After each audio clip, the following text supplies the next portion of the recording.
I think one of the problems is that, the younger generation is farther removed from the formation of Israel. So Israel is an established fact that maybe for an older Democrat, they know they're more closely connected to, how geopolitical politics shook out to have the landscape that we do now.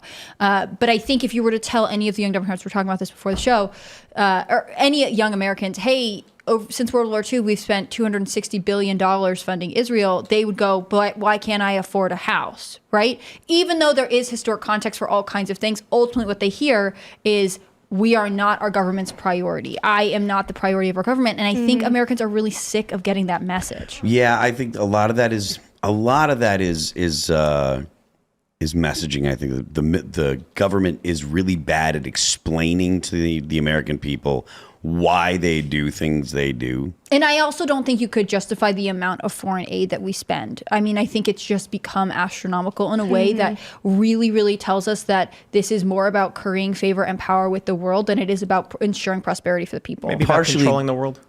Well, partially, but you have to understand, like, one of the things that foreign aid is for is, like, the more people that have dollars, the more countries that have dollars. And I'm only saying this because there's a lot of people that are listeners that don't even, that don't know that these are more the complexity. It's not just as much as giving money away to get people to do stuff. But the more people that have dollars, the more foreign countries that have significant amount of dollars, the more people are incentivized to continue to use dollars. So it helps keep the value of the dollar, allowing the federal government to print more dollars. Now, I'm against the Federal Reserve. I want to get rid of it. I want to see some kind of currency that is stable and backed by something tangible. But the federal government and most of the American people look at the flexibility that type of monetary policy gives, and they don't realize how much it benefits them. So, or how much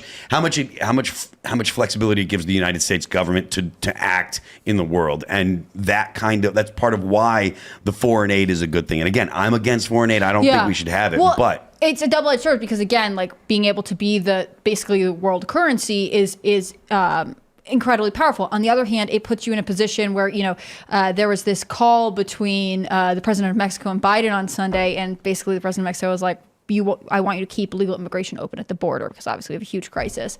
And he's talked about this before. Biden has pledged to be to deal with some of the root issues, is a term that keeps coming up. And one of the president of Mexico's solutions for solving root issues, this was he proposed at the end of March, was, well, why don't you give $20 million to poor country, or $20 billion to poor countries in South America and in the Caribbean, because that will deter people from trying to go to the U.S. for, economic advantages. It's this thing where it starts to be like, well, we can use your foreign aid and the fact that you have money to blackmail you into allowing us to set the standards for immigration policy. Like, that ultimately also makes America weak. So everything is about a balance, right? And I think having influence economically is obviously important to a country. On the other hand, that can so easily be turned around to be the thing they use against you, saying, well, you have the money, so we'll invade unless you give it to us. And I think, you can say, like, foreign aid makes us powerful, but who is us? Like you were saying earlier. Well, the federal government is what I'm talking about. What this money is doing is, it's not helping me buy the home, as you were saying. It's just padding the wallets of the military-industrial complex and the defense lobbyists and contractors in D.C. who ultimately, don't have my best interests at heart. They just want to profit off of war and off of death. And I think the American people are starting to see that. I think the America First movement has opened their eyes to that.